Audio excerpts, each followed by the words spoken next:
Assalamualaikum warahmatullahi wabarakatuh. Innal hamdalillah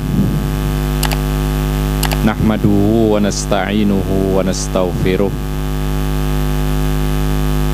na'udzu billahi min syururi anfusina wa min sayyiati a'malina.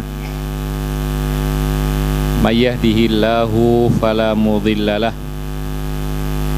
wa may yudlil fala hadiyalah.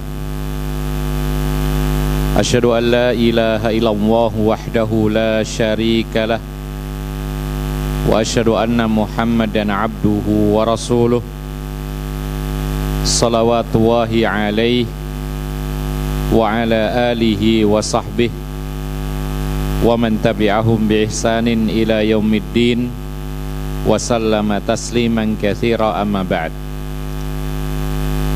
Para hadirin dan hadirat yang dimuliakan oleh Allah, kita masih membahas tentang al-khiyar fin nikah dalam kitab Bulughul Maram, tepatnya di kitabun nikah, yaitu ada bab, dan sudah kita sampaikan beberapa hadisnya, yaitu hak membatalkan pernikahan. Kalau kemarin atau yang lalu telah kita sebutkan bagaimana ada sahabat Nabi yang memiliki istri banyak, bahkan disebutkan yaitu Ghailan ibnu Salamah punya istri 10 wanita. Lalu ketika bertemu dengan Nabi, maka Nabi SAW menyuruhnya untuk memilih 4, kemudian membatalkan pernikahan sisanya, karena dalam Islam orang Islam laki-laki maksimal menikah 4 wanita. Berikutnya adalah sebuah hadis dari Ibnu Abbas, semoga Allah meridhoinya, berkata, raddan Nabiyyu sallallahu alaihi wasallam ibnatahu Zainab ala Abil As ibn Rabi ba'da 6 sinina bin nikahil awwal walam yuhdits nikahan. Rawahu Ahmadu wal arba'atu ilan Nasa'i wa sahhahu Ahmadu wal Hakim. Artinya, Ibnu Abbas mengatakan Nabi Muhammad SAW mengembalikan putrinya yang bernama Zainab kepada suaminya Abul As setelah berpisah selama 6 tahun dengan pernikahan yang awal dan tidak mengulangi pernikahan baru.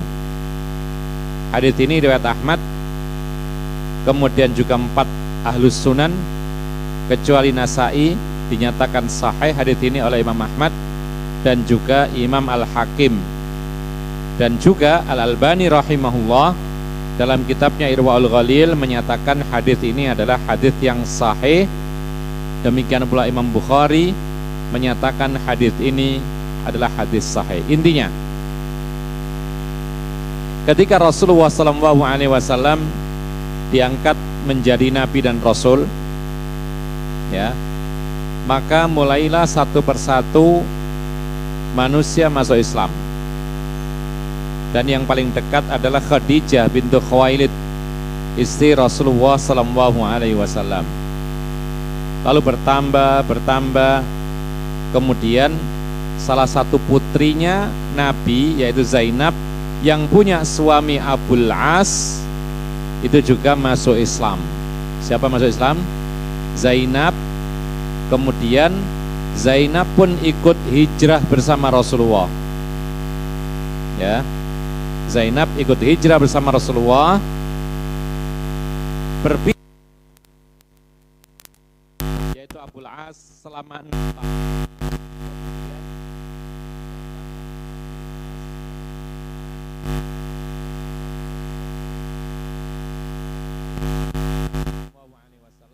Mengembalikan putrinya kepada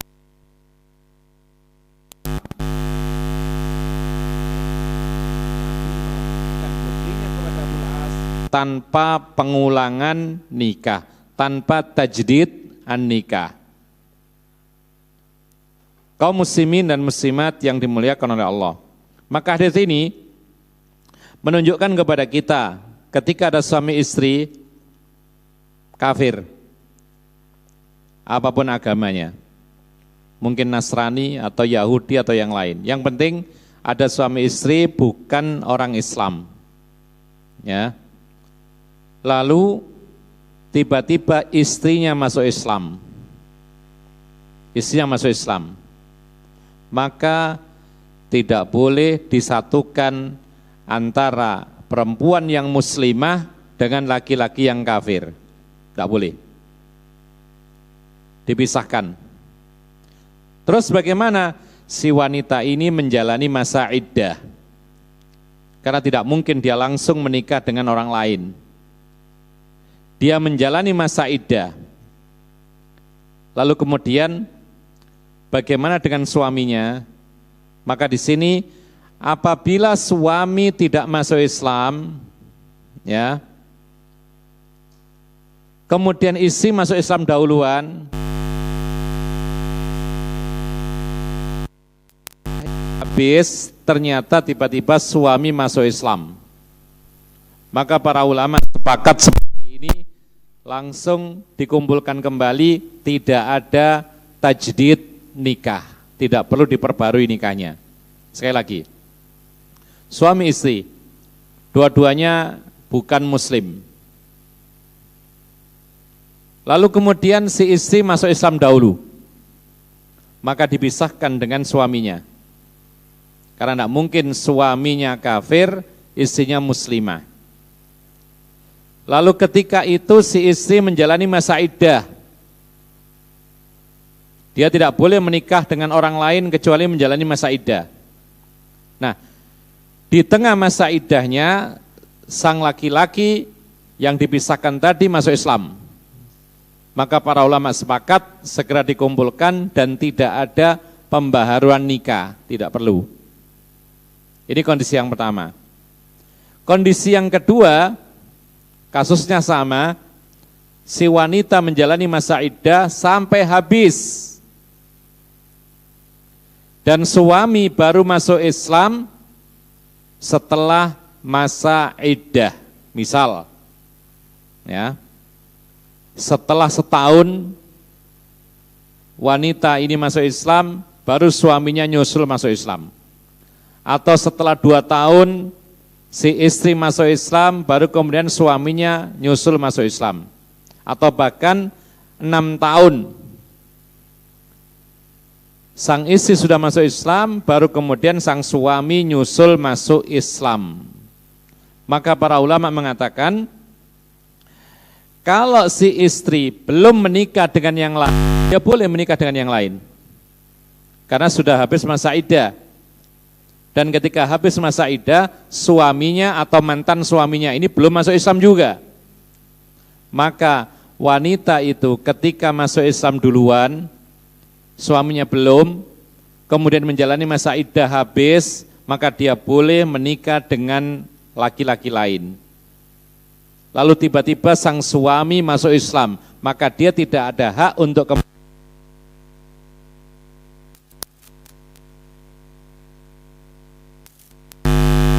apabila si wanita itu masuk Islam, suaminya belum masuk Islam, lalu menjalani masa iddah, dan habis masa iddah, tapi si wanita ini tidak menikah dengan yang lain, 2 tahun atau 3 tahun belum menikah juga, tiba-tiba laki-laki ini masuk Islam. Maka seperti inilah kondisi dalam hadis ini, yaitu laki-laki ini dikembalikan kepada wanita sebagai suami istri dan tidak ada keharusan untuk melaksanakan akad nikah pembaharuan.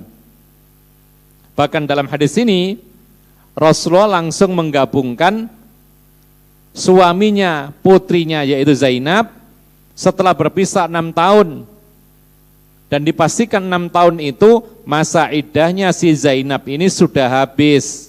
Tapi karena Zainab tidak menikah dengan orang lain, lalu ternyata kemudian yaitu suami yang tadinya kafir kemudian masuk Islam, meskipun 6 tahun dikumpulkan lagi oleh Rasulullah tanpa ada pernikahan yang baru.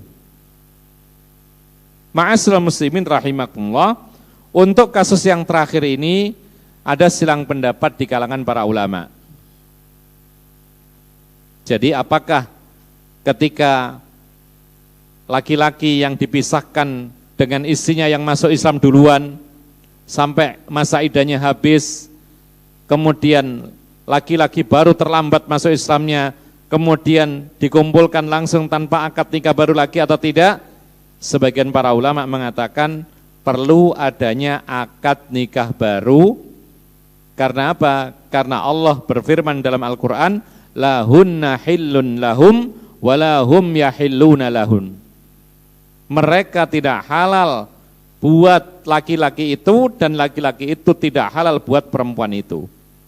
Ketika apa? Ketika berbeda agama. Ma'asyiral muslimin rahimakumullah.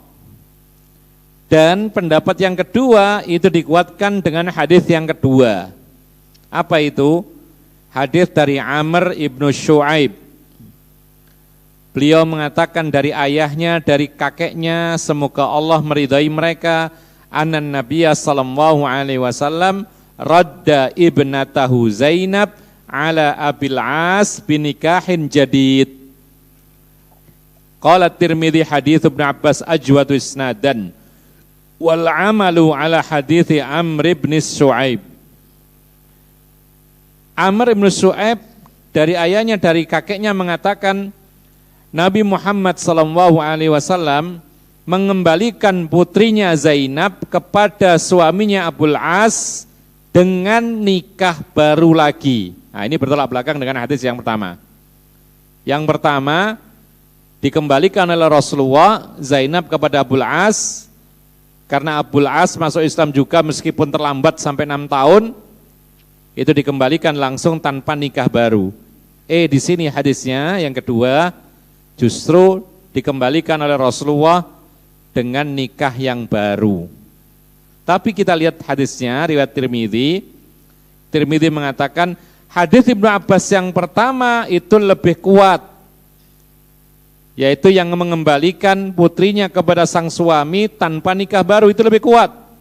Sementara yang berlaku, yang dilakukan oleh masyarakat saat itu adalah hadis yang kedua. Apa maksudnya di sini? Ikhwan fillah azakumullah. Kalau kita lihat secara keabsahan dalil, maka yang lebih sahih adalah dalil yang menunjukkan bahwa Nabi mengembalikan putrinya kepada suaminya yang telah berpisah 6 tahun karena terlambat masuk Islam. Suami ini langsung dikembalikan karena dia masuk Islam meskipun terlambat tanpa nikah baru lagi. Tidak ada pembaharuan nikah. Hadis ini lebih kuat. Lalu ada hadis yang lain, ada kelemahannya, yaitu apa? Menyebutkan Nabi Muhammad mengembalikan putrinya kepada sang suami yang terlambat masuk Islam. Ada jarak 6 tahun terpisah, itu disertai dengan akad nikah baru lagi. Bagaimana menyikapi para ulama? Para ulama menyampaikan apa adanya. Kalau secara keabsahan dalil, yang pertama yang lebih absah. Tapi ternyata masyarakat ya yang dipimpin oleh para pemimpinnya itu justru mengamalkan hadis yang kedua. Kalau ada suami istri kafir dua-duanya, lalu sang wanita masuk Islam, suaminya belum, dipisah.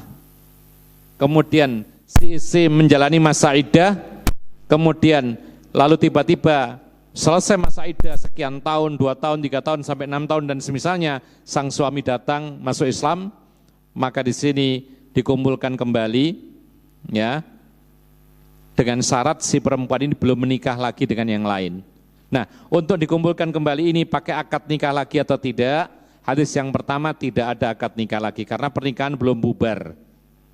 Hadis yang kedua ada akad yang lain. Oleh karena itu para ulama mengatakan bahwasanya ini masalah khilafiyah. Dan seperti ini karena biasanya pernikahan itu tercatat, apalagi zaman sekarang. Dan yang mencatat adalah para penguasa melalui departemen, kementerian, agama, dan yang semisal. Maka hal ini dikembalikan kepada penguasa. Kalau penguasa menentukan barang siapa laki-laki yang terlambat masuk Islam didului oleh istrinya, lalu ingin kembali kepada istrinya selagi istrinya belum menikah lagi, silakan kembali. Tapi apakah nikah atau akad nikah baru lagi atau tidak, itu keputusannya diserahkan kepada penguasa. Kenapa demikian? Para ulama mengatakan li'anna hukmal hakimi yarfa'ul khilaf. Karena keputusan penguasa seperti masalah seperti ini itu akan menyelesaikan perselisihan. Tapi seandainya penguasa tidak mengurusi hal ini, kemudian si laki-laki terlambat masuk Islamnya terlebih dahulu istrinya, lalu sekian tahun kembali kepada istrinya, selagi istrinya belum menikah lagi, boleh langsung kembali tanpa akad nikah baru lagi. Andaikan diulangi atau diperbarui akad nikah lagi, maka itulah yang diamalkan, yaitu sebagian para salafus soleh. Ma'asyiral muslimin rahimakumullah. Hadis yang berikutnya dari Ibnu Abbas, semoga Allah meridhoinya, berkata, aslamat imra'atun fatazawwajat. Nah, ini kisah yang berbeda. Ada seorang wanita tadinya kafir lalu masuk Islam. Masuk Islam, kemudian suaminya enggak masuk Islam. Akhirnya dipisah. Lalu wanita ini menikah lagi dengan yang lain. Maksudnya setelah menjalani masa iddah, wanita ini menikah dengan yang lain. Jadi sekali lagi ceritanya adalah suami istri kafir. Ya. Yang laki-laki non muslim, yang perempuan non muslim. Si istri masuk Islam. Mau tidak mau dipisahkan dengan suaminya. Karena nggak mungkin pernikahan ditetapkan antara muslimah dengan kafir. Dipisahkan. Si wanita menjalani masa iddah sampai habis lalu menikah dengan orang ketiga. Ternyata faja'a zaujuha. Lalu tiba-tiba datang sang suami pertama. Lalu dia ingin kembali kepada si istri, tapi ternyata terlanjur menikah dengan yang lain. Akhirnya dilaporkan kepada Rasulullah. Sang suami yang pertama mengatakan, ya Rasulullah, inni kuntu aslamtu wa alimat bi islami. Wahai Rasulullah, aku dulu itu masuk Islam dan istriku ini tahu kalau aku ini masuk Islam. Tapi dia tidak mau tahu. Pura-pura enggak tahu lalu menikah dengan orang yang lain. Fantaza'aha Rasulullah sallallahu alaihi wasallam min zaujihal akhar wa raddaha ila zaujihal awwal. Maka Rasul menarik wanita itu, ya, menarik paksa wanita itu dari suami yang kedua, kemudian Rasulullah mengembalikan wanita itu kepada suami yang pertama, ya, dan yang dijadikan suami adalah suami yang pertama karena suami yang kedua tidak sah. Loh, kenapa kok tidak sah? Karena wanita ini tadinya masuk Islam, ya. Lalu dia ini habis masa iddah, dia mendengar tahu suaminya juga masuk Islam, tapi belum sempat datang. Ternyata si wanita ini nekat nikah lagi dengan yang lain. Dalam keadaan tahu bahwa suami yang pertama masuk Islam.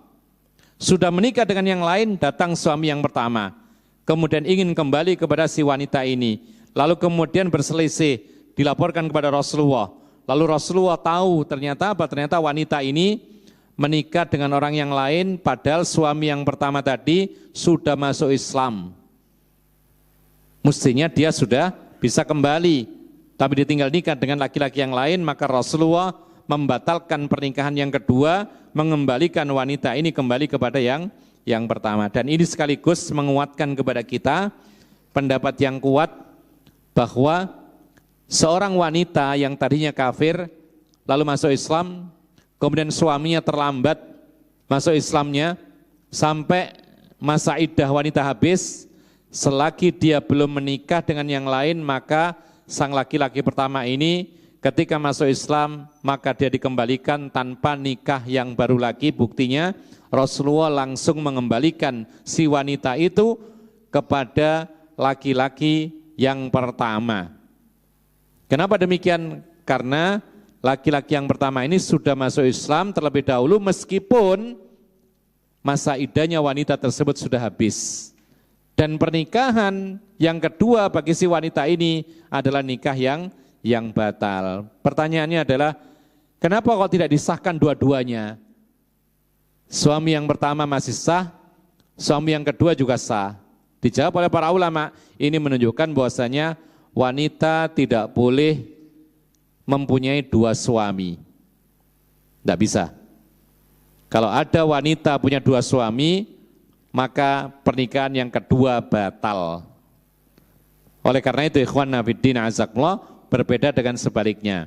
Laki-laki boleh memiliki beberapa istri, puncaknya atau maksimalnya adalah 4. Kemudian ikhwan fiddin azakumullah, kita masuk kepada bab al-uyubu fin nikah. Penjelasan tentang aib-aib dalam pernikahan. Maksudnya adalah kita akan menjelaskan bahwa ada aib-aib, cacat-cacat dalam pernikahan yang mana dengan adanya cacat tersebut salah satu dari suami atau istri berhak membatalkan pernikahan. Ini maksudnya. Dengan syarat apa? Dengan syarat dia ketika menikah tidak tahu. Kalau tahu sebelumnya berarti dia rela. Ya, ketika mau menikahi seorang wanita ditipu ternyata. Oh ternyata wanita ini punya penyakit jiwa. Ya, tidak ketahuan. Kadang-kadang kambuh, kadang-kadang tidak, sering kambuh. Ketika menikah hari pertama tidak ada masalah. Ketika hari ketiga, hari keempat kambuh gilanya. Dan itu tidak dijelaskan sebelumnya. Maka ini salah satu contoh aib yang membolehkan bagi si laki-laki untuk membatalkan pernikahannya. Dan perlu diketahui ikhwanna fiddin a'azzakumullah, aib-aib yang dimaksudkan di sini adalah bukan aib-aib yang sifatnya itu ringan. Ya. Penyakit misalnya, penyakit pun juga diperinci. Kalau penyakit itu adalah penyakit yang berat, sekiranya itu mengurangi yaitu rasa si laki-laki kepada perempuan atau sebaliknya, maka ini bisa termasuk dalam kategori aib yang membolehkan orang yang tertipu untuk membatalkan pernikahan. Ya. Tapi kalau penyakitnya ringan, apa misalnya? Oh ternyata diketahui ada panu sedikit gitu. Maka ini tidak sampai membolehkan pihak yang tertipu untuk membatalkan pernikahan. Perlu diketahui ikhwan fiddin azakumullah, aib yang membolehkan seseorang untuk membatalkan pernikahan adalah yang pertama, itu kategorinya adalah uyubun tamna'u al-jima'. Ini yang pertama. Yaitu aib-aib, cacat-cacat yang dengan aib itu sehingga terhalangi untuk melakukan hubungan biologis. Baik itu aib dari si laki ataupun perempuan. Ya. Disebutkan oleh para ulama, kalau laki-laki misalnya ada aib, dia punya cacat atau aibnya diantaranya apa? Diantaranya adalah aljub. Aljub itu, mohon maaf ini agak dalam, ya. Itu maqtu'atul dzakar. Ya, kalau kita terjemahkan, maqtu'a itu terputus atau terpotong. Dzakar kemaluannya. Jadi kan tidak ketahuan biasanya. Ketika menikah dilihat sehat-sehat saja, kemudian ketika pas ditemukan ternyata si suami, mohon maaf, maqtu'atul dzakar, kemaluannya putus. Loh kenapa kok putus? Ya mungkin kecelakaan, ya, mungkin memang cacat dari lahir, atau mungkin ketika disunat kebablasan, ya, kan ada kemarin itu peristiwa itu, khitan anak kecil yang dipotong malah kepala dzakarnya. Nah ini akhirnya cacat gitu loh.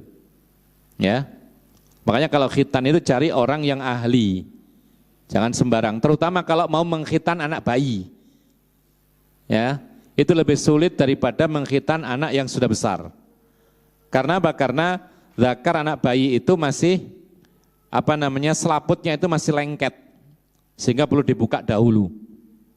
Itu perlu keahlian yang khusus. Jadi kalau tukang sunat yang tidak pernah mengkhitan anak bayi, ya harus belajar dulu. Ya. Nah, contoh yang pertama. Contoh yang kedua, aib yang lain dari pihak laki-laki, misalnya ternyata si laki-laki ini punya penyakit innah. Innah itu artinya adamul qudrati alal jima'. Tidak punya kemampuan untuk melakukan hubungan. Bahasa kita apa?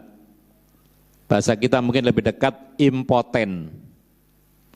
Ya, kelihatannya gagah, Masya Allah, tampan gagah, badannya besar, perutnya sispek. Ternyata ketika menikah ditemukan tidak bisa menggauli istrinya. Oh, ternyata apa? Punya penyakit impoten. Dan ini terjadi pada zaman Rasulullah, ada seorang sahabat yang seperti itu. Ya, sampai dilaporkan kepada Rasulullah sallallahu alaihi wasallam. Nah, seperti ini para ulama mengatakan termasuk aib kalau si wanita itu tertipu dan tidak diberitahu ketika sebelum menikah, maka si perempuan berhak untuk membatalkan nikah. Cuman kalau masalahnya ini ditunggu sampai setahun, barangkali sembuh. Ya, dalam setahun itu diobati, diusahakan bagaimana supaya bisa baik.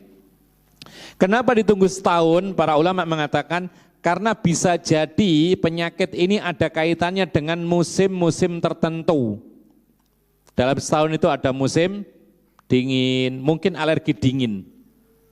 Ya. Sehingga ditunggu satu musim dingin. Loh, kok masih tidak bisa ditunggu musim berikutnya, musim panas? Mungkin saja kena musim panas dia tidak bisa. Ditunggu musim panas sampai habis. Kemudian, loh kok tetap nggak bisa? Mungkin musim berikutnya sampai setahun penuh. Ada 4 macam musim ditunggu semuanya. Kalau dia tetap tidak bisa, berarti dipastikan dia memang penyakitnya ini permanen. Maka saat itu si wanita boleh mengajukan pembatalan pernikahan. Kemudian di kalangan wanita pun juga ada aib yang semacam ini. Aib yang berakibat apa? Tidak bisa melakukan biologis, hubungan biologis. Disebutkan oleh para ulama, ada aib pada wanita dikenal dengan istilah yaitu ar-ratak. Ar-ratak itu, mohon maaf disebutkan masdudatul farji. Ini dibahas ya oleh para ulama dalam kitab fikih ya. Jadi tidak harus atau tidak boleh kita sembunyikan ya. Karena dengan demikian kita mengerti. Apa itu masdudatul farji? Yaitu wanita yang memang mohon maaf kemaluannya tertutup. Sehingga si laki mau mengumpulinya nggak bisa. Kenapa tertutup? Bisa mungkin karena penyakit, atau mungkin cacat bawaan, atau mungkin tumbuh daging yang menutup, atau ada tulang yang menutup dan lain sebagainya. Maka ini adalah cacat-cacat yang menghalangi satu sama lain untuk melakukan hubungan biologis. Kalau masing-masing dari semua suami istri tadi tertipu dan taunya setelah akad nikah, maka yang tertipu berhak membatalkan pernikahannya. Kemudian yang kedua, kategori aib yang dibolehkan bagi orang yang tertipu untuk membatalkan pernikahan adalah uyubun yang kusul istimta. Aib-aib yang bisa mengurangi rasa senang, yang mengurangi hasrat. Ya. Betul-betul akhirnya enggak senang. Tadinya berhasrat, ketika ketemu aibnya hilang rasa senangnya. Sudah, atau mungkin bahkan benci. Ya. Maka para ulama mengatakan aib tersebut dicontohkan oleh para ulama seperti al-junun, tadi kita sebutkan di awal. Penyakit jiwa, gila. Ya. Jadi ada orang itu Orang tua tahu anak perempuannya ini gila. Ya. Cuman kadang-kadang waras. Nah, kebetulan pas waras langsung dinikahkan kepada laki-laki. Ya. Hari pertama aman, hari kedua aman.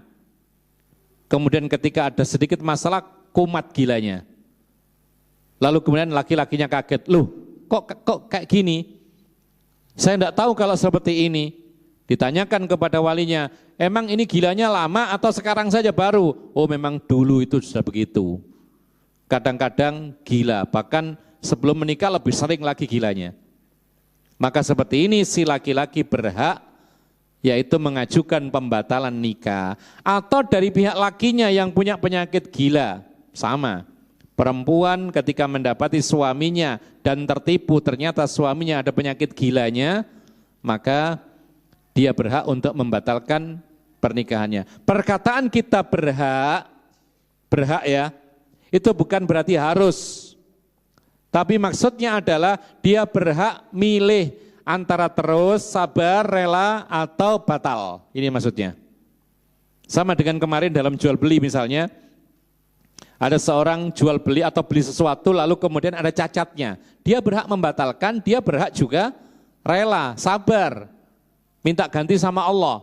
Demikian pula kalau seseorang menikah dengan pasangannya ternyata tertipu, sekiranya dia tidak bisa, sekiranya dia merasa sangat-sangat yaitu berkurang rasa sukanya, maka dia boleh mengajukan pembatalan nikah. Tapi kalau dia sabar, rela, kesian bahkan kepada pasangannya, maka dia boleh meneruskan pernikahannya. Kemudian contoh yang lain disebutkan oleh para ulama, yaitu penyakit-penyakit yang membahayakan atau yang sangat menular. Ini pun juga termasuk aib, cacat. Kalau memang ini tertipu atau ditipu, maka yang tertipu berhak untuk membatalkan pernikahannya. Apa contohnya penyakit yang menular? Misalnya ternyata dinikahi, oh ternyata wanita ini punya penyakit AIDS. AIDS itu nular gak? Nular ya, taib. Diketahui demikian. Yang namanya AIDS itu lama sudah dari awal. Maka ini berhak. Atau misalnya penyakit-penyakit yang membahayakan, ya, membahayakan dirinya. Seperti disebutkan nanti akan ada keterangan, yaitu penyakit sopak.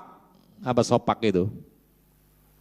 Kusta atau lepra, ya, yang nanti lama-kelamaan yaitu ujung-ujung jari dan kaki itu akan putus sendiri. Nah itu penyakit yang sangat berbahaya. Ya, maka seperti ini pasangan yang tertipu dia berhak untuk mengajukan pembatalan nikah. Ya, kalau tidak ingin terjadi demikian, kalau seandainya ada cacat atau kekurangan, tolong disebutkan di awal. Agar seseorang itu menikah, dia tahu pasangannya. Sehingga ketika terjadi sesuatu yang tidak diinginkan, dia sudah siap. Terangkan, oh ini anak saya perempuan ini, mohon maaf ya, baik hati, sabar, bagus, demikian-demikian. Cuman satu catatannya, dia kadang-kadang gila, misalnya. Ya. Terus kalau disebutkan laki-lakinya nggak mau gimana? Ya sudah berarti bukan jodoh. Kalau mau, alhamdulillah, tidak masalah. Kemudian ikhwan fiddin azakumullah. Para ulama mengatakan pembahasan aib ini adalah demi kemaslahatan masing-masing dari suami atau istri. Kenapa demikian? Karena kalau nggak dibahas, lalu masing-masing tertipu pasangannya, maka dia nanti berpasangan dengan seorang yang dia benci. Dia tidak suka. Ya. Adapun ikhwan fiddin azakumullah, aib-aib yang sifatnya itu ringan, ya, mungkin agak pemarah gitu ya, kan biasa seperti itu. Oh ternyata agak pemarah orang ini. Oh ternyata suaranya keras. Oh ternyata misalnya apa penyakit yang sifatnya itu bisa dikendalikan. Apa contohnya? Dia ini punya penyakit misalnya misalnya, ya, asam lambung, ya, ada sedikit tinggi darahnya, ya, maka seperti ini para ulama mengatakan ini bukan termasuk aib-aib yang kita sebutkan tadi, ya, karena seperti ini biasa, artinya dianggap biasa meskipun itu tergolong sebagai penyakit. Dalam sebuah hadis dari Zaid ibni Ka'ab ibnu Ujrah dari ayahnya, semoga Allah meridhoinya, berkata, tazawwaja Rasulullah sallallahu alaihi wasallam al-aliyata min Bani Ghifar. Falamma dakhalat alaihi wa wada'at thiyabaha ra'a bi kashhiha bayadhan. Faqala an-nabiy sallallahu alaihi wasallam ilbasi thiyabaki walhiki bi ahliki wa amara laha bis sadaqi. Rawahul Hakimu wa fi isnadihi Jamil ibn Zaid wa huwa majhulun wa ikhtulifa alaihi fi syaikhihi ikhtilafan katsira. Kata Zaid, Rasulullah SAW menikahi seorang wanita yang bernama Aliyah dari Bani Ghifar. Jadi satu kabilah dengan Abu Dzar. Tapi hadis ini dhaif. Nanti kita sebutkan. Maka tatkala Rasulullah menemuinya, ya, lalu si wanita itu meletakkan pakaiannya, ternyata Rasulullah melihat di pinggangnya itu ada putih. Maksudnya apa? Penyakit kulit, baros, belang. Ya, sebagian mengatakan ini kusta. Maka Rasulullah mengatakan, kenakanlah pakaianmu, pulanglah ke keluargamu. Dan Rasulullah memerintahkan agar dibayarkan maharnya. Hadits ini riwayat Hakim, dalam sanadnya ada Jamil ibnu Zaid, dia adalah perawi yang majhul, tidak dikenal, dan diperselisihkan tentang perawi itu dalam gurunya dengan persisian yang sangat banyak. Ikhwan fillah azakumullah, hadits ini disimpulkan oleh para ulama sebagai hadis dhaif. Tapi secara makna itu tidak bertentangan dengan hadis-hadis yang dhaif. Apa artinya di sini? Para ulama mengamalkan hadis ini. Memberlakukan, kalau ada seseorang menikahi pasangannya, kemudian ada aib yang sekiranya akan menghilangkan atau mengurangi rasa senangnya, ya, cacat, penyakit dan semisalnya, maka dia berhak untuk membatalkan pernikahannya. Bukan diambil dari hadis ini karena hadis itu dhaif, tapi diambil dari secara umum kaidah-kaidah yang telah berlalu. Ya. Apa penyakit diantaranya? Tadi al-baros, yaitu penyakit seperti kusta atau penyakit belang atau yang semisalnya, ini termasuk aib. Nah, kalau ini enggak disebutkan sebelumnya, maka yang menikah tertipu dia berhak membatalkan. Kemudian ikhwan nafiddin azakumullah, dan ini menunjukkan kepada kita syarat hak untuk membatalkan pernikahan karena aib. Syaratnya adalah aibnya itu terjadi sebelum menikah. Adanya aib sebelum nikah. Adanya aib itu sebelum nikah. Seperti ini tadi, penyakit kulit ini terjadinya, adanya, munculnya sebelum nikah. Maka pihak yang tertipu berhak untuk membatalkan nikah. Maka kalau aib cacat itu terjadinya setelah pernikahan, maka tidak ada hak untuk membatalkan pernikahan. Karena apa? Karena aibnya terjadinya dan adanya itu setelah pernikahan. Contohnya begini, seorang perempuan dinikahi laki-laki sehat walafiat. Sehat walafiat. Ya. Kemudian bertahun-tahun tidak ada masalah, aman, sampai punya anak. Lalu suatu ketika si laki-laki ini mengalami kecelakaan kerja. Ya. Sehingga apa? Sehingga suaminya, mohon maaf, menjadi punya penyakit innah. Apa tadi? Impoten. Ya. Kan itu cacat. Maka apakah si istri berhak untuk membatalkan nikah? Apa jawabnya? Tidak. Kenapa? Karena aib cacatnya ini terjadinya setelah pernikahan, bukan sebelum pernikahan. Bahkan itu diketahui oleh istrinya. Sama dengan suami punya istri sehat walafiat, berlalu 10 tahun, kemudian mungkin karena banyak utang, stres istrinya. Lalu kemudian kena penyakit jiwa. Maka si laki-laki tidak ada hak untuk membatalkan pernikahan. Ya, kalau urusan cerai ini urusan lain, bisa. Tapi kalau membatalkan pernikahan tidak bisa. Ya, bisanya itu mungkin cerai dan yang semisalnya. Ikhwanna fiddin azakumullah. Kemudian hadis yang berikutnya dari Sa'id Ibnu Musayyab, anna Umar bin Khattab radhiyallahu anhu qala ayyuma rajulin tazawwaja imra'atan fadakhala biha wa wajadaha barsa aw majnuna aw majdhumah fala hasadaqu bimasisihi iyaha wa huwa lahu ala man gharrahu minha, akhrajahu Abu Sa'id bin Mansur wa Malik wa Ibnu Abi Syaibah wa rijaluhu thiqat. Dari Sa'id bin Musayyab bahwa Umar bin Khattab berkata, siapapun laki-laki yang menikahi wanita, lalu dia mengumpulinya, ternyata dia mendapati wanita itu punya penyakit barsa, sopak, ya semacam kusta begitu.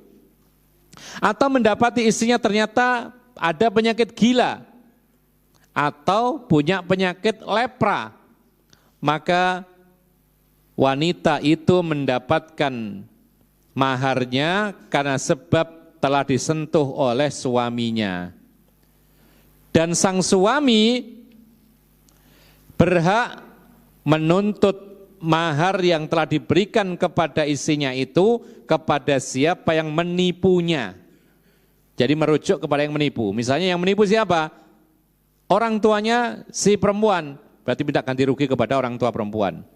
Baik, orang tua enggak menipu, tapi yang menipu adalah wasitah, perantaranya, enggak terpercaya, maka dilepaskan si perempuan, maharnya dikasihkan, ganti rugi kepada wasitah perantaranya. Makanya para ulama mengatakan ini perlu sekali, yaitu ketika menikah itu ada wasitah yang thiqah, perantara yang terpercaya, jangan yang suka bohong, jangan yang ingin pokoknya jadi pernikahan. Nah ini, atau jangan mencari perantara yang dapat upah. Nah itu biasanya yang penting jadi gitu loh. Nanti biasanya ketika akad nikah dia uzur, tidak bisa hadir gitu biasanya. Dan ini kita jumpai ada sebagian ikhwan begitu. Yang penting menjodohkan jadi lalu kemudian menghilang. Terus ada masalah, tidak mau tahu. Ya. Tapi yang benar itu dicari perantara yang betul-betul terpercaya, dia tujuannya baik, dia tujuannya menolong, dia tidak meminta upah kecuali pahala dari Allah. Dia menjodohkan dengan sebaik-baiknya, mencari yang sekufu, yang setara, ya, amanah. Kemudian kalau ada cacat yang sekiranya itu akan mengurangi rasa senang disebutkan. Nah ini namanya perantara yang terpercaya. Sebagaimana Rasulullah ketika menikah itu pun juga pakai perantara. Ya, Rasulullah ketika menikahi Maimunah itu pakai perantara namanya Abu Rafi. Pakai perantara walaupun Rasulullah. Bisa saja Rasulullah menikah tanpa perantara, langsung datang ke walinya, langsung minta nikah bisa. Ya. Tapi untuk menjaga fitnah maka perlu adanya perantara yang terpercaya. Wa rawa Sa'idun aidan ala an Ali radhiyallahu anhu wa zata wa biha qarnun fa zawjuha bil khiyar. Ali bin Abi Thalib menambahkan, siapa laki-laki yang menikahi perempuan ternyata ada penyakit qarn. Nah, para ulama mengatakan qarn ini adalah wanita yang punya penyakit yaitu pada kemaluannya, mohon maaf, sehingga laki-laki tidak bisa mengumpulinya. Maka laki-laki itu berhak membatalkan nikahnya. Fa in massaha falahal mahru bimastahala min farjiha. Kalau si laki-laki telah menyentuhnya meskipun tidak dikumpuli, maka si wanita berhak mahar karena sebab dia menghalalkan sentuhan tersebut. Hadis ini dari jalan Sa'id bin Musayyib. Kemudian Umar bin Khattab, kata Sa'id, yaitu menghukumi tentang laki-laki yang berpenyakit impoten agar ditunda, jangan dibatalkan dulu selama setahun, barangkali sembuh dalam waktu tersebut. Kita skors untuk adzan dan kita lanjutkan setelah adzan. Allahu a'lam. Kita lanjutkan kembali. Jadi kesimpulan hadis yang dari Sa'id bin Musayyib bahwa Umar bin Khattab memutuskan hukuman bahwasanya seorang laki-laki yang menikahi wanita lalu kemudian mendapati aib yang tadinya tidak terlihat ternyata terlihat, seperti penyakit gila, penyakit sopak, lepra, kusta, dan yang semisal, dan sudah terlanjur berkhalwat, bersentuhan, terlanjur berduaan, ini khalwat namanya. Maka Umar bin Khattab menghukumi wanita tersebut tetap berhak mendapat mahar, ya. Laki-laki tidak boleh mengambil kembali maharnya meskipun tertipu, tapi si laki-laki meminta ganti rugi maharnya kepada pihak yang menipu. Kemudian ikhwan nafiddin azakumullah, dan ini sebagai alasan perkataan para ulama bahwasanya dalam pernikahan itu kalau terjadi penipuan, misalnya ada yang menipu, maka itu tidak membatalkan nikah. Jadi kalau ada penipuan, ada yang tertipu, itu tidak otomatis batal nikahnya. Itu dikembalikan kepada pihak yang tertipu, apakah rela atau enggak rela. Kalau rela jalan terus, kalau enggak rela bisa dibatalkan. Kenapa demikian? Karena itulah yang dikatakan dihukumi oleh Umar ibn Khattab radhiyallahu an. Bahkan Rasulullah pun juga memberikan pilihan. Kalau mau terus ya terus, kalau enggak ya sudah dibatalkan. Dalam hadis yang pertama tadi, ya, Rasulullah memberikan pilihan. Kemudian ikhwan nafiddin a'azzakumullah, para ulama juga mengatakan bahwasanya mahar tadi, ya, meskipun laki-lakinya itu tertipu, itu menjadi hak mutlak si wanita yang dinikahi. Kecuali kalau si laki-laki itu menikah, ya, menikahi wanita, lalu menyebutkan maharnya sekian dan sekian, kemudian tidak sempat berkhalwat, tidak sempat menyentuh apalagi mengumpulinya, maka dalam ayat Al-Quran disebutkan wanita itu berhak separuh mahar tersebut. Ya. Kemudian ikhwan nafiddin azakumullah, maka hadis-hadis yang telah kita sebutkan tadi menunjukkan bahwasanya aib-aib, cacat-cacat dalam pernikahan yang membolehkan seseorang yang tertipu untuk mengajukan pembatalan nikah itu kriterianya dua. Yang pertama, uyubun tamna'u al-jima'. Yang pertama adalah aib atau cacat yang menghalangi hubungan biologis. Yang kedua yaitu uyubun tunaffiru au tangkusul istimta. Kaidah yang kedua, kategori yang kedua adalah aib-aib atau cacat-cacat yang membuat pasangan tidak suka atau mengurangi rasa senangnya. Tadi disebutkan penyakit jiwa, kusta, lepra, dan lain sebagainya. Sekarang masalahnya adalah bagaimana dengan penyakit yang lain yang semisal. Ya. Maka sebagian para ulama mengatakan hanya yang disebutkan hadis saja. Ya. Yaitu yang laki-laki misalnya terputus kemaluannya, kemudian impoten, penyakit gila, demikian pula perempuan yang tertutup yaitu kemaluannya, kemudian demikian juga wanita yang punya penyakit kulit ini dan itu saja. Namun menurut mayoritas para ulama, semua aib, apapun aib yang bisa disamakan dengan dua kategori tadi, ya, atau lebih parah, maka itu juga membolehkan bagi pihak yang tertipu untuk membatalkan pernikahan. Ada yang tidak disebutkan, tapi semisal bahkan lebih parah. Ya. Tidak disebutkan dalam hadis, tapi ini merupakan aib mungkin yang lebih parah. Lumpuh misalnya. Ternyata dia kadang-kadang mengalami kondisi lumpuh misalnya. Ya. Maka ini termasuk aib yang lebih parah daripada apa yang disebutkan. Atau misalnya disebutkan oleh para ulama, ternyata baru diketahui, ya, Mohon maaf, ternyata apa? Ternyata tangannya putus satu. Lu kok bisa nggak tahu? Iya, ketika menikah begini aja terus si laki-lakinya itu. Lalu ketika dipertemukan ternyata satu tangannya putus. Maka ini pihak yang tertipu boleh yaitu membatalkan pernikahannya. Atau misalnya ternyata apa? Ternyata mohon maaf disebutkan oleh para ulama. Ternyata ketika dipertemukan yaitu salah satu dari pasangan ini matanya buta. Kelihatannya sih ada matanya, bisa melihat kayaknya. Tapi ketika dipertemukan ternyata nggak bisa lihat, buta. Maka ini juga aib termasuk yang memperbolehkan atau diperbolehkan bagi yang tertipu untuk membatalkan pernikahannya. Ma'asyiral muslimin rahimakumullah. Ada beberapa hal yang disebutkan oleh para ulama.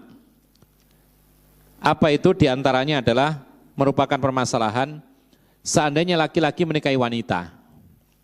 Ternyata didapati si wanita ini bukan seorang gadis. Ya. Jadi bukan gadis lagi. Si laki-laki menyangkanya masih gadis. Ternyata perempuan ini sudah bukan gadis. Atau bahasa yang lebih gamblang lagi, bukan lagi seorang perawan. Keperawannya sudah hilang. Pertanyaannya adalah, apakah pihak laki-laki seperti ini berhak membatalkan pernikahannya? Maka ini sering ditanyakan, para ulama menjawab tidak. Ya. Jadi ini bukan termasuk aib yang membolehkan untuk membatalkan pernikahan. Kenapa demikian? Maka itu adalah pertama masa lalu. Ya. Yang penting sekarang ini wanita yang baik-baik, salihah, menjaga diri. Lalu yang kedua, hilangnya kegadisan atau keperawanan itu bisa jadi karena kecelakaan, ya. Bisa karena zina, bisa karena mungkin yang lain-lain. Ada seorang wanita bersepeda, kemudian jatuh lalu kemudian hilang perawannya. Nah, para ulama mengatakan seperti ini bukan termasuk aib-aib yang yaitu harus bagi laki-laki untuk membatalkan pernikahannya. Masalah yang kedua, apakah seorang wanita ketika sebelum menikah harus menjelaskan bahwa dia sudah bukan gadis lagi? Misal, mohon maaf, wanita ini dulu karena belum mendapat hidayah, maka pergaulannya pun juga pergaulan yang tidak syar'i. Sehingga mohon maaf, perempuan ini pernah melakukan zina. Lalu taubat. Ya, taubat menjadi muslimah yang multazimah, yang salihah, lalu datang seorang laki-laki yang salih. Pertanyaannya, apakah harus disebutkan masa lalunya dia pernah berzina? Apa jawabnya? Jawabannya tidak. Loh kok tidak, bagaimana? Persis jawaban yang tadi. Yaitu apa? Itu masa lalu dan dia sudah tinggalkan. Ya. Dan dia sekarang ini adalah wanita yang salihah. Kemudian apa? Kemudian aib seperti ini karena sudah berlalu dan itu tidak menghalangi hubungan biologis yang pertama. Dan juga tidak mengurangi apa? Tidak mengurangi yaitu kesenangan laki-laki kepada dia. Ya. Artinya apa? Artinya tidak berpengaruh seperti itu. Selagi apa? Selagi wanita ini taubat dan meninggalkan keburukan tersebut, maka ini tidak perlu disebutkan. Sebagaimana laki-laki kadang-kadang ya, dia dahulu ketika masih jahil itu melakukan banyak perkara, kan tidak ketara juga. Lalu ketika menikahi wanita salihah, dia tidak akan menyebutkan apa saja yang dia lakukan di masa mudanya. Sama saja. Oleh karena itu, ikhwan nafiddin azakumullah, maka pendapat yang kuat dalam masalah aib-aib ini patokannya dua, yang membolehkan bagi pihak yang tertipu untuk membatalkan pernikahan. Yang pertama, aib yang menghalangi hubungan yaitu biologis, ya. Kemudian yang kedua, aib-aib yang membuat hilangnya atau berkurangnya rasa senang kepada pasangannya, baik yang seperti disebutkan dalam hadis atau yang lebih parah atau yang semisal. Kalau misalnya ternyata sang istri misalnya dijumpai dalam keadaan apa? Dalam keadaan bisu, gimana? Kira-kira aib nggak ini? Ya, berhak nggak si laki-laki yang tertipu untuk membatalkan nikahnya? Wanita ini bisu. Ya, sebagian para ulama mengatakan ya berhak, langsung pisah boleh. Tapi sebagian mengatakan tunggu dulu, barangkali dia itu nggak bisa bicara karena mungkin ada hal-hal yang menghalangi. Dilihat, dicek dulu, diobati dulu dan semisalnya. Tapi ini betul termasuk aib yang mengurangi rasa senang suami kepada pasangannya. Allahu a'lam, ini yang bisa kita sampaikan. Mudah-mudahan bermanfaat. Apabila ada yang bertanya, kami persilakan. Kalau ada, iya.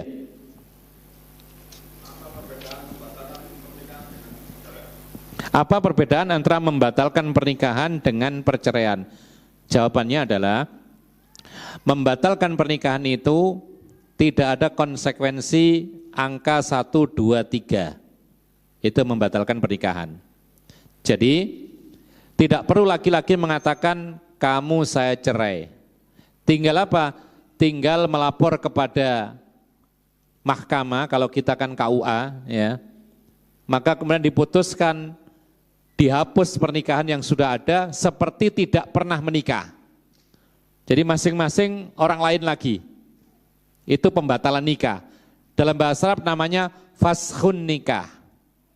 Ya. Tapi tetap masa iddah ada. Menjalani masa iddah wanita ini untuk menikah dengan yang lain. Tapi tidak ada istilah batal pertama, kedua, ketiga, tidak ada.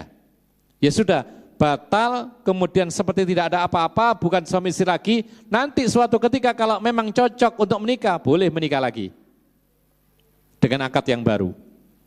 Ini namanya fasakh. Dan pembatalan nikah itu harus ada sebab, yaitu penipuan.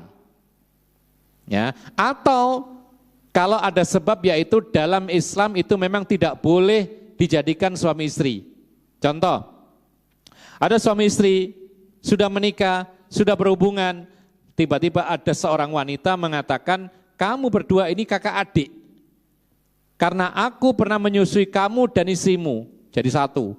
Berarti di sini saudara dengan saudarinya menikah, saudari persusuan. Nah seperti ini langsung dibatalkan pernikahannya. Nah boleh nggak disatukan lagi? Ya tidak boleh kalau seperti ini, karena ini adalah saudarinya. Dalam Islam sepakat para ulama, tidak boleh menikah dengan saudara persusuan. Ya. Kemudian orang laki-laki menikahi wanita, ya, karena tidak tahu. Ternyata ketika bertahun-tahun terbukti ternyata siapa yang dinikahi ini adalah misalnya kakaknya sendiri atau adiknya sendiri, karena nggak tahu misalnya. Nah seperti ini nggak ada cerai, tapi yang ada pembatalan nikah, seperti nggak pernah terjadi pernikahan. Berbeda dengan talak atau cerai, maka cerai itu yang menjatuhkan talak adalah suami. Kalau pembatalan tadi bisa dari pihak laki, bisa dari perempuan. Tapi kalau cerai, ini suami yang menjatuhkan talak. Talak itu, ya hukum asalnya makruh.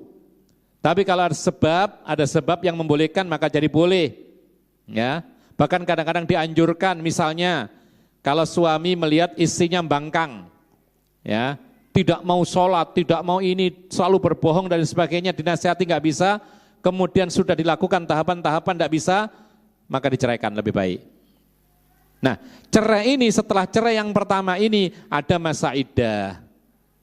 Dalam masa iddah ini masih boleh rujuk, kalau pembatalan tidak ada rujuk tadi dalam masa iddah. Jadi laki-laki menceraikan, saya ceraikan kamu, sudah menjalani masa iddah. Yaitu berapa? 3 kali suci. Dalam masa iddah ini suami boleh rujuk, ya, menjadi suami lagi, tapi dia punya simpanan 1 talak. Nah itu terjadi yang kedua, sama persis dengan tadi, boleh rujuk ketika masa iddah. Kalau masa iddahnya habis, rujuknya boleh, tapi dengan cara akad nikah baru. Ini kalau cerai pertama dan kedua. Nah, kalau sudah cerai pertama kedua lalu cerai yang ketiga, maka sudah tidak bisa kembali lagi. kecuali dengan syarat-syarat yang sangat banyak. Di antaranya adalah perempuan setelah talak 3 untuk kembali kepada laki-laki yang pertama ini harus nikah dengan laki-laki yang lain dengan nikah yang benar-benar keinginan menikah, bukan hanya sekedar ingin kembali kepada yang pertama. Allahu alam. Ini yang bisa kita sampaikan, mudah-mudahan bermanfaat. Wa akhiru da'wana anilhamdulillahirabbil alamin wa sallallahu ala nabiyina Muhammad wa ala alihi wa sahbihi ajma'in walhamdulillahirabbil alamin. Wassalamualaikum warahmatullahi wabarakatuh.